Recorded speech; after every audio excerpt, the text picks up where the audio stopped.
Hey everyone, today we're going to be reviewing a brand new rap album from Lil Wayne, The Carter 6.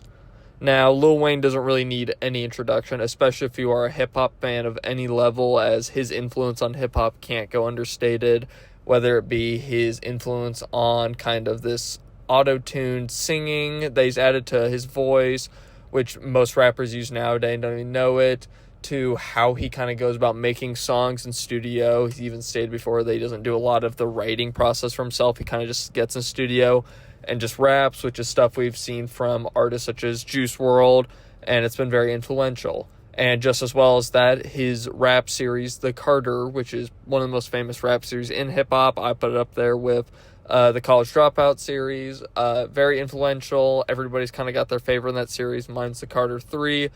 But considering how kind of prolific the end of 2024 was for him, whereas he was not picked for the Super Bowl, which was being taken place in New Orleans, which is his home city, and instead it was given to Kendrick Lamar, and considering Kendrick Lamar's historic 2024 with, his beef with Drake, him releasing GNX, which once he got announced for the Super Bowl, people were some people might have been shocked that Lil Wayne wasn't picked. I wasn't, just because Lil Wayne has not really been a great live performer historically, and especially in recent times. But he didn't take too kindly not being picked, and this kind of caused a little bit of turmoil between him and Kendrick, with Kendrick even referencing it on Whacked Out Murals. This caused a lot of tumultuous, and even after Kendrick Lamar's performance at the Super Bowl, there were some people who were still upset that Lil Wayne was not picked for it. But now that we have the Carter 6, I think everybody who was saying that and getting upset about this were proven pretty stupid, as this album is atrocious. It just genuinely is. It's just beyond words how boring, uninteresting, very, ego-shattering it is the best way I can put it, as for Lil Wayne, who I think he gets brought up in a lot of rap circles as one of the greatest rappers, and he is a lot of people's goats. This album, he doesn't really prove that. Instead, he kind of tries to convince you all that he is the best, but he's not going to show you why he's the best. He's just going to tell it to you. He's going to give boring, uninspired rap performances. He sounds half asleep on it. His selection of features is some of the worst I've seen. And even worse than that are the beats he picked for this album, as we have songs like Peanuts to an Elephant, which has a very goofy beat that at first listen I thought was bad, and then on second listen I said there's a little bit of charm to it. And then I kind of started paying attention to his rapping on it, and it's so bad. It's just not good. He even does an interpolation of Weezer's Island in the Sun, where he over auto-tunes his voice, and it just sounds so bad. It's just another what the fuck moment.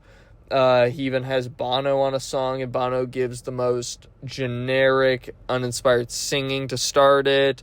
Lil Wayne doesn't do much better when it comes to rapping on it. You even have another collab with him and 2 Chainz on it, which these two have had many collabs together, and on this one, these guys sound like they've never met each other. They just both suck on that. Probably my least favorite song on the album is Sharks, which has just an atrocious Jelly Roll feature, which kind of when I was looking at the album and saw that Jelly Roll was featured on it, kind of knew that there was something bad was going to happen. If you've seen the memes on TikTok of millennials reacting to Jelly Roll memes and people making fun of just his bars, I guess you could call it that, you'll understand why the song's bad. Big Sean's also on the song, but he's so forgettable and so middle of the road on it that I honestly forget he's even in the song. Near the end of the album, you have Alone in the Studio with My Gun, which has some of the most annoying, mumbly rapping from Lil Wayne I've heard. MGK's on the song. Why? I couldn't tell you. MGK, he can't really get his voice out of being so nasally, but also, he's throwing a temper tantrum, but half-heartedly. It's the best way. And people say, oh, he needs to go back to rap. He needs to stop with this pop punk music he's doing. We don't want him in rap either. I'm just going to put it like that. The only song that I thought was good, using quotation marks, was Welcome to the Carter, which biggest like rug pull I've ever heard, because it starts off really good, and then after that song it kind of like builds you up to like, man, we're into some heat, we're gonna get some prime Lil Wayne, and then everything after that is just shit. It's piled on more shit, and it's just atrocious. Like, I can't talk about how bad this album is like enough, from just the beats being so, like, you type in Lil Wayne 2010s beat on YouTube and he just raps over it. The mixing on it at certain points doesn't even sound that good. His rapping on there, if you only showed me the Carter 6 and you tried telling me that he had albums that were good, I would think you were lying to me. And that's just genuinely how I feel.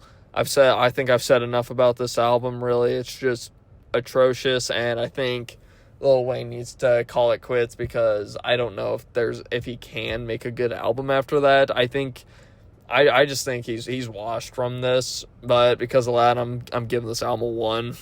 Have a good day.